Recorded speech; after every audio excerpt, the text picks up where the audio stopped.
Hey guys, this has got to be one of the stupidest things you ever seen. Look at this freaking thing.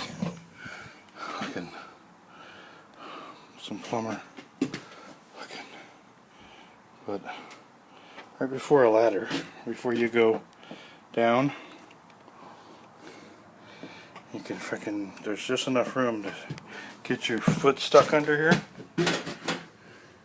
and take a freaking header right over the side. It's gotta be fucking illegal as fuck. This, man, the shit we see in our trade, I'll tell you.